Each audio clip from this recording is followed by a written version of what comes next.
Nós temos hoje no nosso convidado especial que já está aguardando para a entrevista. Nós vamos hoje, dentro do nosso espaço, do nosso plantão, a gente vai trazer uma entrevista aqui o deputado estadual especial com o deputado estadual Elisandro Sabino, como estava já comentando, advogado há 18 anos, mestre em Direito, com ênfase em políticas públicas, aonde teve início da sua trajetória como conselheiro tutelar em Porto Alegre. Eleito em 2001 e reeleito 2 vezes, o mais votado no Conselho Tutelar, foi coordenador geral dos conselhos da capital e também foi corregedor.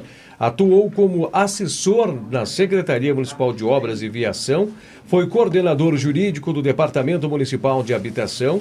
No ano de 2012, foi eleito vereador em Porto Alegre com 6.741 votos, reeleito em 2016 com a expressiva votação de mais de 9.840 votos e sendo o mais votado do PTB no estado do Rio Grande do Sul. No ano de 2017, aceitou o convite do prefeito e assumiu a maior secretaria do município, sendo secretário de Infraestrutura e Mobilidade Urbana da capital. E nas eleições de outubro de 2018, elegeu-se na sua primeira eleição para deputado estadual. Sua votação foi de 36.033 votos. Então, nós estamos recebendo já aqui para essa nossa entrevista especial com muita satisfação.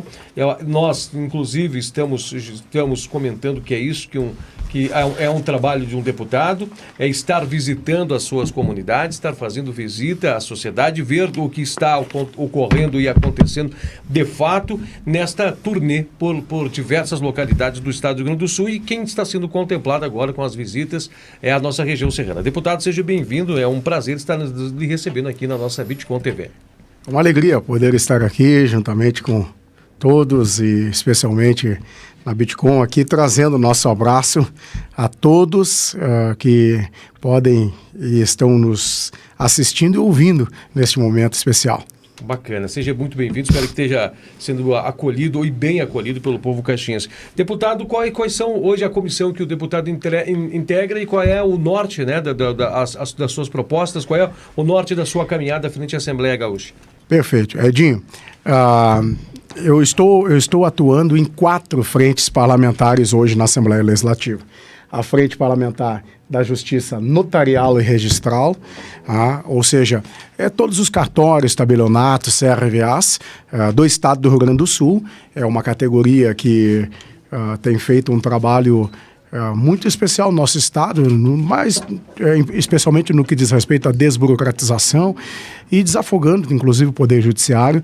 E eu tomei conhecimento ainda como secretário de Infraestrutura e Mobilidade Urbana do governo Marquesan, que eu fui secretário no primeiro ano do mandato do governo Marquesan, da carência que essa categoria tinha, da ausência de um representante na Assembleia Legislativa. Me coloquei à disposição de estar atuando como representante da categoria, obtivemos o êxito nas eleições e hoje na Assembleia Legislativa, portanto, eu sou então o presidente desta frente parlamentar da Justiça Notarial e Registral. Além disso, fui conselheiro tutelar por 2 mandatos na cidade de Porto Alegre. Me elegi a primeira vez em 2001, fui o conselheiro tutelar 20 anos atrás, fui o conselheiro tutelar mais votado de Porto Alegre. Me reelegi, portanto, em 2004, aumentando o número de votos. Era um menino na época, bem mais jovem. Mas preocupado com as causas familiares. Né? Sim, diretamente. E essa parte da infância e da juventude, eu fui me especializando, me formei como advogado e então comecei a atuar diretamente nesse tema, especialmente focado na questão da proteção, da doutrina da proteção integral, que é a doutrina que preconiza defesa e direitos de crianças e adolescentes. Então, foi um momento muito especial como conselheiro tutelar, 2 vezes mais votado de Porto Alegre. Depois terminei meu mandato em 2007. Eu fui corregedor, eu fui coordenador geral do Conselho Tutelar em Porto Alegre. Terminou meu mandato e, quando terminou em 2007, foi bem no ano que eu casei e foi no ano, então, que eu mergulhei na vida profissional como advogado. Então, aí com um escritório privado, como advogado, fiquei 8 anos na advocacia. Então, em 2012, me candidatei a vereador a primeira vez em Porto Alegre e obtive uma vitória especial com 7 mil votos. Me elegi vereador na primeira candidatura em Porto Alegre, fiz um mandato bastante ativo, presente, em todas as... eu não tenho em Porto Alegre um bairro em que eu saio eleito dali. Não, entendi, não é um colégio, não, né, minha votação ela é espalhada em toda a cidade. E eu me elegi com 7 mil votos, fiz um bom mandato e me reelegi com 10 mil votos. Aumentei a votação em uma eleição muito simbólica, que foi a eleição de 2016, que era a presidente Dilma, que estava sendo impeachmentada, as pessoas não queriam ouvir falar em política. A política estava muito grande, foi um momento bem difícil, e eu me recordo assim perfeitamente, foi uma eleição completamente atípica daquela eleição que eu tinha, a experiência que eu havia tido em 2012. Havia um sentimento de que os vereadores iriam diminuir o número de votos, e de fato foi o que aconteceu. Um colega meu que tinha feito 9.500 votos fez 5, um outro colega meu que fez 8.500 votos fez 4.000 votos, e eu que tinha feito 7 subi para 10. Então foi um mandato efetivo que logrou realmente o êxito nas urnas. Não fosse o momento, talvez teria feito até mais. Foi um momento muito especial. E isso... como eu digo, carimbou o passaporte, porque eu fui o vereador mais votado do meu partido, que é o PTB, em todo o estado do Rio Grande do Sul. E isso carimbou o passaporte, então, para imaginar, prospectar, planejar uma eventual candidatura a deputado estadual.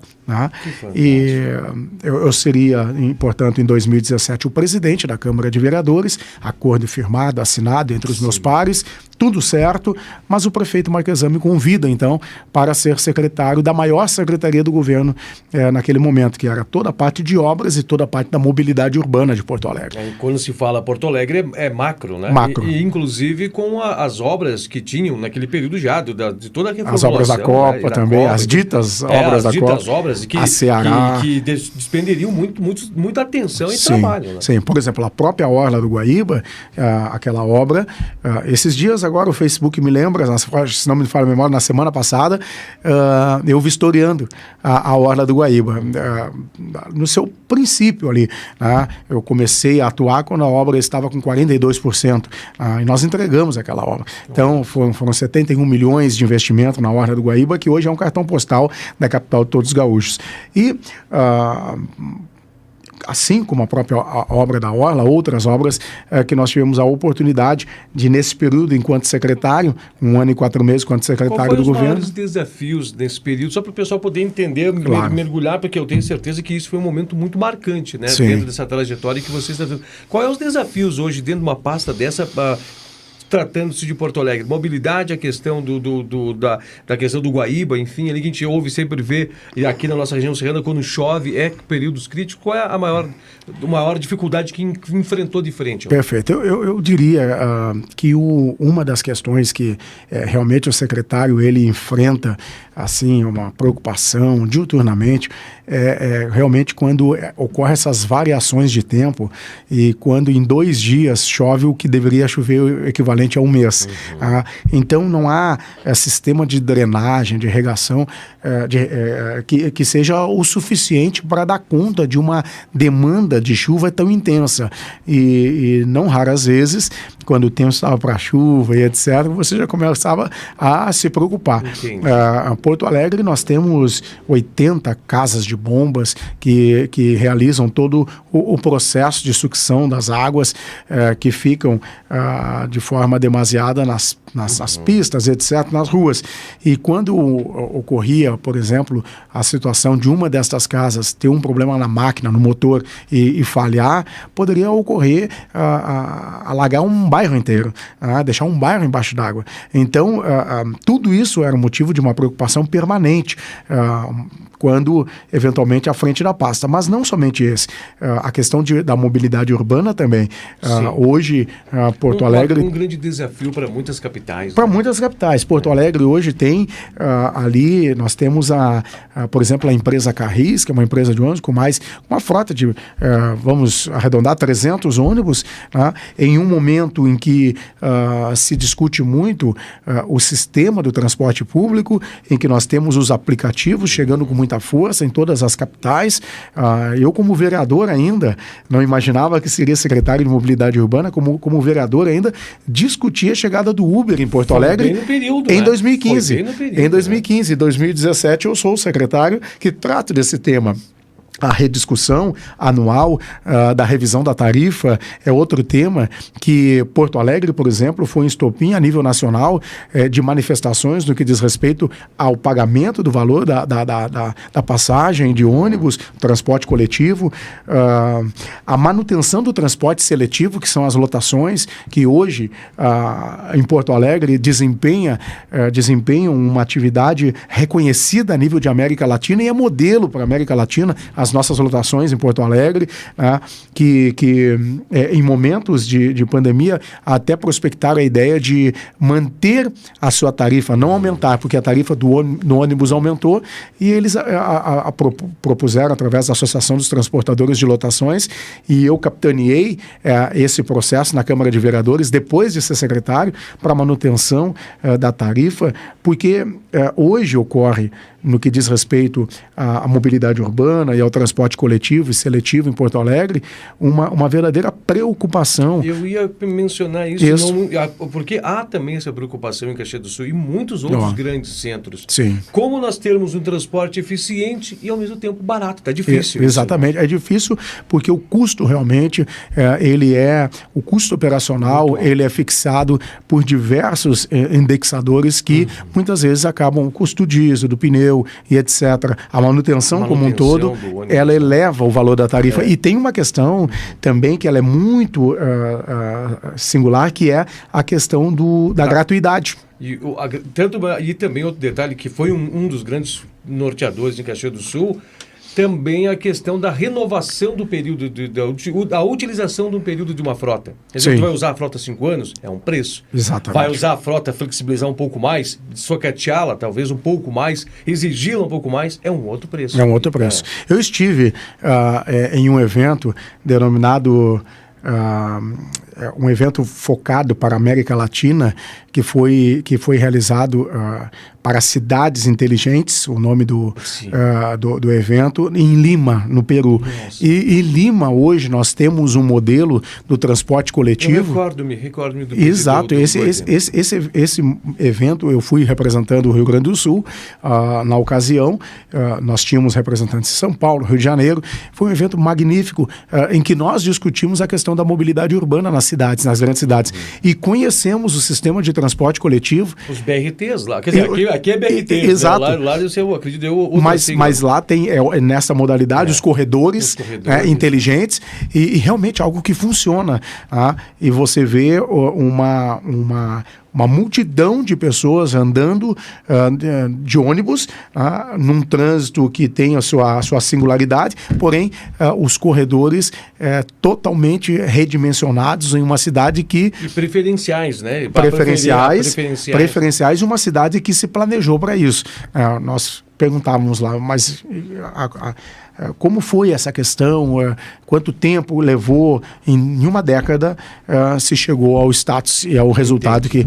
Sabe que eu percebo que às vezes 10 anos é o tempo quando se começa um bom projeto e se tem uma boa intenção de continuidade, é um projeto que ele tem uma resolutividade muito verdadeira. Uma década de investimentos, acreditando, um trabalho focado, ele tem resultados efetivos. Agora aqui em Caxias do Sul nós temos um dilema nessa situação, porque nós temos o relevo, né, que é também um grande agravante. Nós temos também bairros bastante periféricos, distantes, e só para ter uma noção, hoje o custo da passagem aqui está R$ 4,65. O combustível, o litro de combustível está mais barato. Então, força muitas vezes as pessoas que moram mais próximas dos grandes centros a utilizarem os seus veículos. As pessoas não utilizam. Bairros aqui que seriam cerca de 10 minutos, 15 minutos, as pessoas preferem utilizar os carros ou muitas vezes os outros modais por aplicativo. Exatamente. E tudo isso está diminuindo o número de pessoas, de usuários a queda do índice de passageiros é muito grande. Isso, bastante grande. A gratuidade também é algo que vem aumentando, a gratuidade tanto estudantil quanto a gratuidade envolvendo pessoas que atingem, né, a idade para esse período. E o que está fazendo? A discussão hoje é em torno disso. Como manter eficiente, mas ao mesmo tempo barato e conseguir fazer com que as pessoas entendam tudo isso, utilizem cada vez mais outros. E depois, claro, a questão da regularidade é um processo. Nós estamos aqui, Caxias do Sul foi criado os sistemas das IPIs, já era para nós estarmos muito avançados nessa questão. Caxias do Sul está com 2, já éramos para ter no mínimo 10 IPIs para poder fazer todo um manejo de tudo isso para poder aumentar. E agora vem o aplicativo, como tu falou, rouba a cena. Muitas vezes uma ligação de um bairro para o outro, o transporte coletivo não faz bairro a bairro, ele tem que fazer bairro, centro, voltando ao bairro. Sim. O aplicativo faz, então está roubando. Tem algumas também, né, de algumas iniciativas inovadoras. Porto Alegre agora tem o carro elétrico e também eu conheci em Lisboa um carrinho que é esses tipo meu pai dizia romizeta, que é aqueles que tem 2 rodas atrás e uma na frente. Lá eles chamam de tuk-tuk. E agora em Porto Alegre o nome é grilo. Na Índia também chamam tuk-tuk. Tuk-tuk, né? Isso, exatamente. Mas Edinho, eu também não poderia aproveitar esse momento de mandar o meu abraço, né, ao Fabiano Vergani, né, deixar aqui a nossa deferência, nosso carinho especial e também a nossa amada Caxias do Sul pelos 130 anos, né? 130 anos de história, né? E deixar os meus parabéns aqui. Eu me faço acompanhar do Arno Quevedo, que é um querido companheiro, um amigo, que estamos desde de manhã aí caminhando pela cidade, andando e tivemos com o reitor da UX, depois fomos na escola técnica. Que fantástico. Agora há pouco fui no CASE também, Caxias, porque... Oi?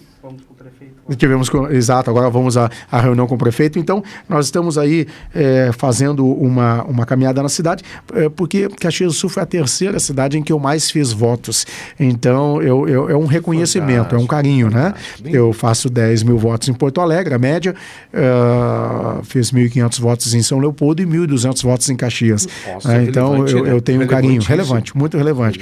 Eu tenho um carinho por Caxias, pelos moradores, pelo meu amigo Arno Quevedo, que tem sido um companheiro de todas as horas, né? E deixar a tia Edinho também a minha palavra de gratidão por nos receber aqui, né? E falar um pouquinho sobre essas frentes. Mas é um dever de uma casa como essa estar recebendo, tendo porta-voz, para que nós entendamos o que as nossas autoridades do setor legislativo estão fazendo. E é brilhante a sua vinda ao prefeito de Caxias do Sul hoje, porque hoje o prefeito Cassina está, vamos dizer assim, com uma prefeitura sangrada. Né, está recebendo uma prefeitura em meio de um caminho que estava todo com o seu caixa comprometido numa ideologia, numa caminho. Quando pega toda a estrutura governamental do município de Caxias do Sul, a pandemia do Covid-19 vem de uma hora para outra e determina o que o prefeito tem que fazer de forma emergencial. Verdade. Então, aportes financeiros estão sendo muito colocados. Caxias do Sul, acredito eu, não são números que estou trazendo que trariam toda a dimensão, mas deve estar entre 40 e 30 leitos administrados pela força do município, R$ 2.800 por leito. Então você vê a cifra que está sendo despendida pelo município. O prefeito próprio, o Cassina, já teve que administrar uma questão de uma UPA que estava com um contrato vencendo, a empresa que estava com o contrato terceirizado não iria mais continuar. O prefeito teve que conseguir, com a Universidade de Caxias do Sul, que é administradora também, através pela FUX, do Hospital Geral, teve que enfrentar também já uma decisão do próprio Ministério que não entendia que deveria fazer todo o protocolo, mas como era de emergência, foi entendido, então, através da Procuradoria do município, que fez um trabalho excepcional, mostrou, não, olha, é emergencial, vai parar, vai colapsar, ainda mais no período de pandemia, então ocorreu, conseguiram buscar uma solução para isso, continua essa questão. Hoje, esse ano também, inclusive nós debatemos muito nos nossos programas aqui, era o ano de da concessão do transporte, também foi conseguido mais uma flexibilização para decorrer mais um ano, para que a comunidade possa deliberar mais sobre isso. Perfeito. Se nós estamos aguardando, né, inclusive nós estamos aqui sendo um dos cobradores, no sentido de que a comunidade participe cada vez mais da deliberação, porque é um dos pontos cruciais para Caxias do Sul. Caxias do Sul não tem bicicleta. Caxias do Sul você não vê ciclista, raramente. Vê esportistas que gostam da bicicleta. É diferente. É diferente, mas não vê como meio de transporte.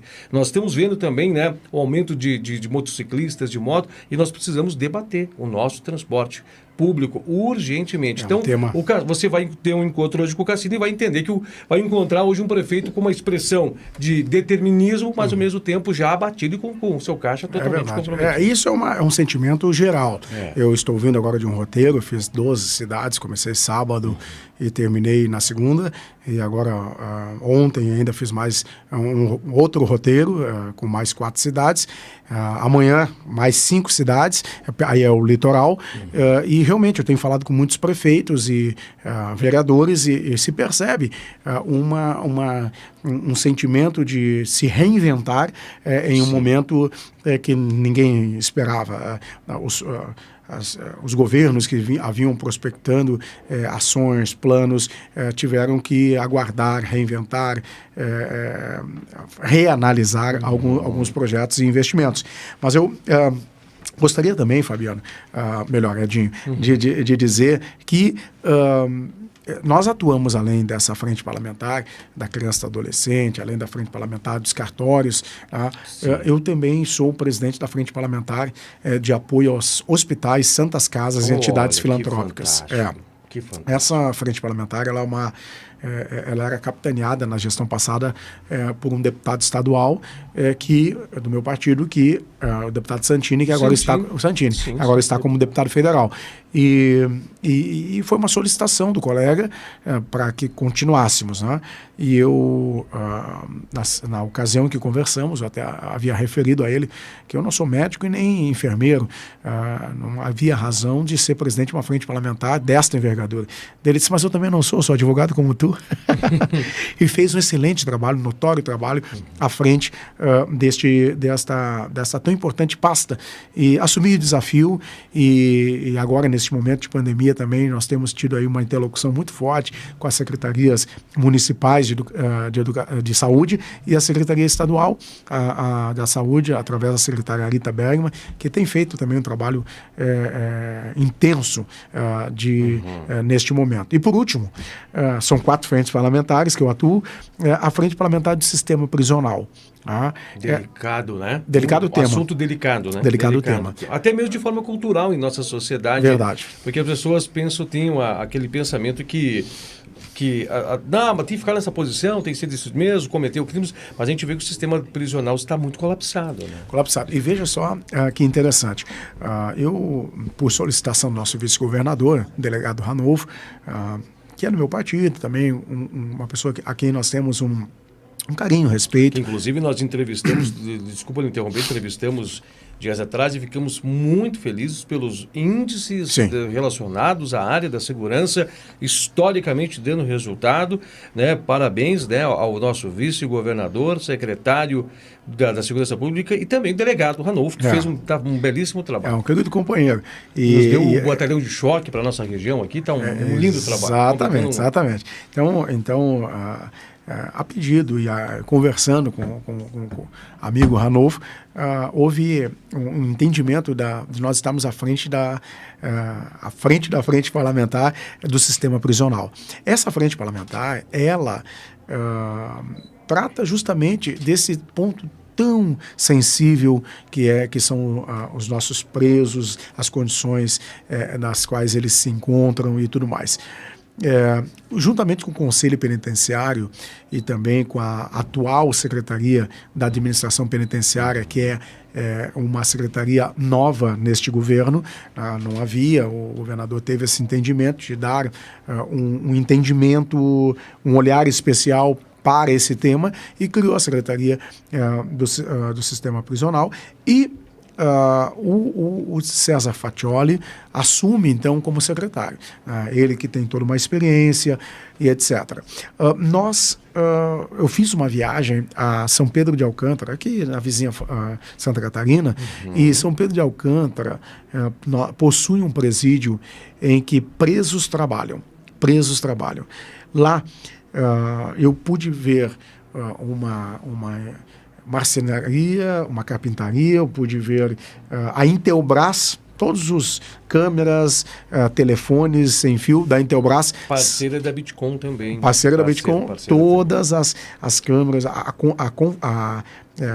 as conexões são feitas lá, dentro da penitenciária. Inclusive, eu tenho um vídeo magnífico, que é um consultor da Intelbras, que ele orienta 120 presos, né? E eu perguntei para ele quantas ilhas de trabalho tinham, são produções de montagem, e aí eu perguntei para ele quantas ilhas tinha. Aqui nós temos 12 ilhas de produção, e aí eu disse, vocês produzem só para Santa Catarina? Não, é para toda a América Latina. A montagem é feita dentro da penitenciária de São Pedro de Alcântara para toda a América Latina. Como é que funciona? Lá tem metalúrgica, lá tem produtos, esses shampoos, então a parte de cima ali, que ele conecta na parte do tubo, tem que fazer a tampa, né? aquela conexão ali é feita, alguém tem que fazer. Tem uma linha de produção. Então, eu vi... É um caminho para a ressocialização. Exatamente. Né? Eu vi padaria, eu vi floricultura, presos que cuidam a floricultura, enorme floricultura. Então, são várias linhas e frentes. Como é que funciona? Lá são parcerias público-privadas. São empresas que se instalam junto ao complexo, e o preso ele recebe pelo trabalho. E do que o preso recebe, 50% ele pode, mediante autorização, destinar para a família ou não. 25% fica retido a fundo de pecúlio para quando ele sair do sistema, e os outros 25% eles são revertidos para o sistema penitenciário. Em Santa Catarina... Cria-se um ecossistema, né? Exato. De sustentabilidade. Exato. Nós estamos em 2020, em 2018 foram revertidos para o sistema prisional em Santa Catarina 24 milhões de reais. Olha só. Então, com condições de aumento de estrutura, melhoria nas estruturas. E qual é um dos requisitos para o preso trabalhar? Ele tem que desfaccionar. Ele não pode permanecer na facção, porque lá são duas facções, a PCC e o PGC. Então, você quer continuar, tem que desfaccionar. Então, é preciso nós termos esse olhar. Perguntei, há quanto tempo, se é uma realidade aqui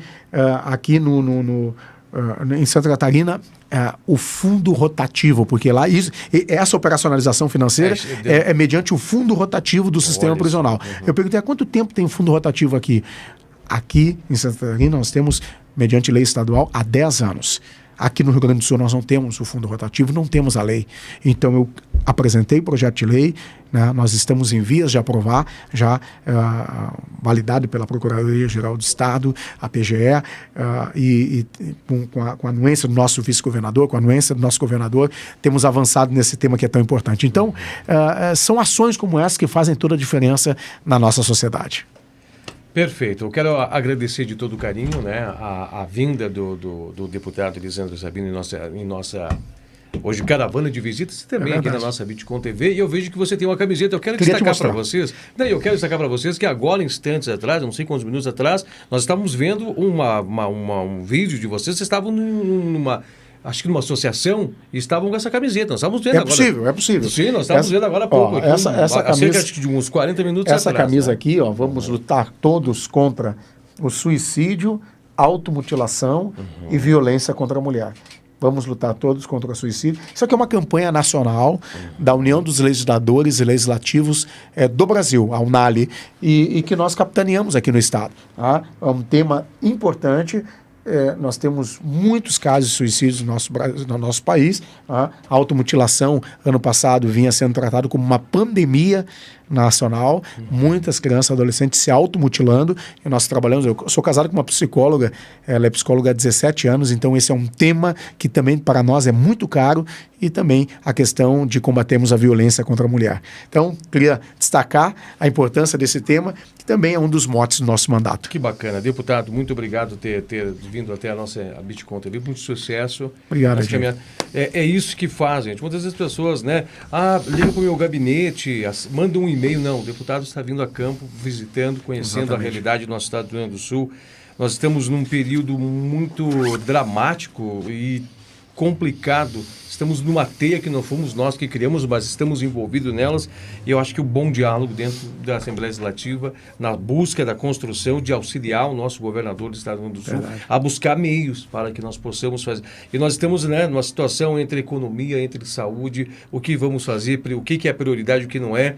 Está muito difícil, eu sei que não está muito fácil, mas vamos desejar todo um amparo e boa sorte, que você consiga consolidar as propostas que você colocou perante a sociedade, que é a sociedade gaúcha, e que consiga, né, mediante as tuas ideias, firmando-se pelo bom encaminhamento, porque tem berço, tem vertente para tudo isso, a gente sabe disso, e nós queremos, né, que tu seja bem acolhido pela sociedade de Caxias, em respeito à autoridade, e que consiga você mapear e levar daqui também as necessidades para buscar a solução para elas. Obrigado, Edinho, pelo carinho, esse momento tão especial da nossa entrevista, deixar contigo o nosso material, que fala do nosso mandato, tudo que falamos está aí, tá? Está aí. Aí fala conquistas e ações do mandato, e também o nosso número está aí no verso, é o nosso WhatsApp, e colocamos à inteira disposição o mandato, e muito obrigado mais uma vez a Bitcoin aí por essa oportunidade tão especial. Que bacana. Um abraço para vocês. Um abraço.